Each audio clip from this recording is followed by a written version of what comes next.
clarification once again that I'm not here to defend Fubara. Fubara is also an enabler of evil. If Fubara hadn't existed under Wike, Wike would not have gotten away with some of the crimes that he got away with, stealing money in River State. That's very clear. Fubara was declared wanted for stealing billions before he was packaged to become the governor of River State. Fubara is an enabler of evil, and he deserves what he is getting. I couldn't agree more with Sowore. Uncle Fubara, they packaged you, used you, brought you in, and you're hoping to do what? Come and correct Wike. Wike.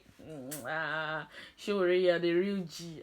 Well, in time past, in the past few years, until even recently, I don't do a lot of political news. I don't listen to them. I don't do a lot of politics because these politicians, mostly they are liars.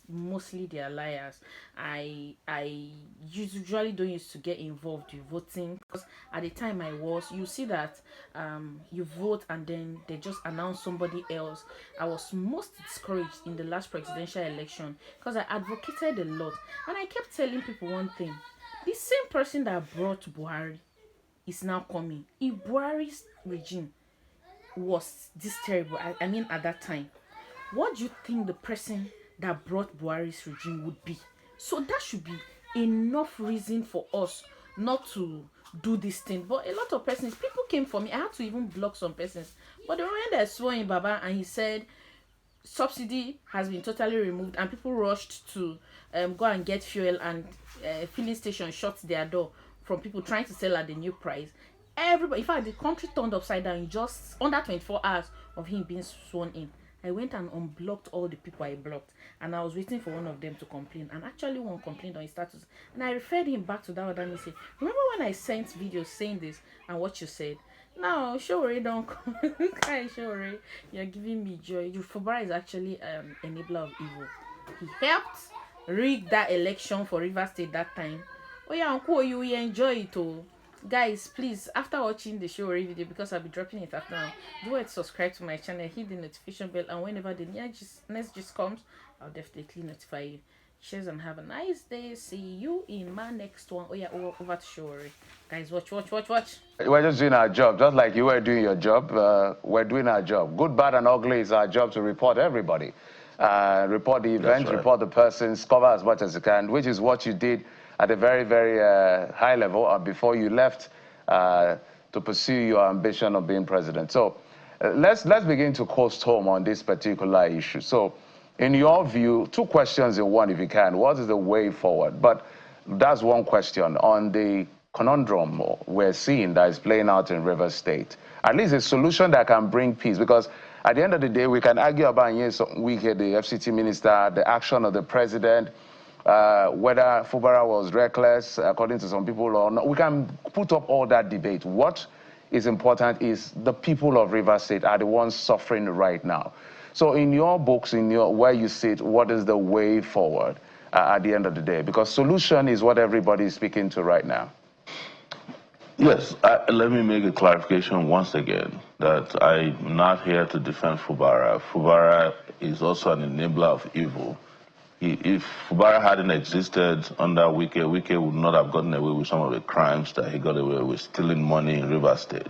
That's very clear. Fubara was declared wanted for stealing billions before he was packaged to become the governor of River State. This is part of the results that we're seeing. They're the ones who enabled Wike. I'm speaking on behalf of due process. I'm speaking on the side of the people of River State, whose resources have been hijacked by sole administrator, by these Abuja cabals. So that's what I am. But in terms of solution, my solution is very simple. The people of this country must gather their arms together, hold it tight, and liberate themselves by all means necessary.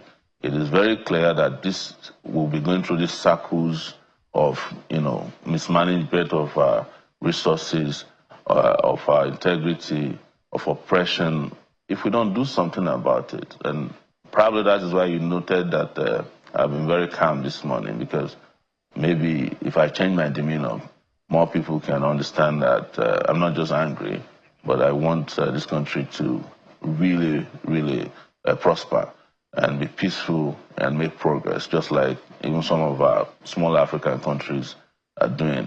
I saw last week there are 10 top African countries that are doing well in terms of economic development and making democratic progress. Nigeria is not one of them. Seychelles, one of these small islands, is one of them. Mauritius is one of them. South Africa is there. These are countries that we used to assist, with handouts some 30, 40 years ago. They're doing better than we do, and that's what concerns me. And we're not going to be talking about solutions in a roundabout manner, what is called roundaboutism. It's not the solution they provide, the solution we want that we should continue to provide, no matter how hard it is to hear it. We need to have a revolution in this country. Thank you.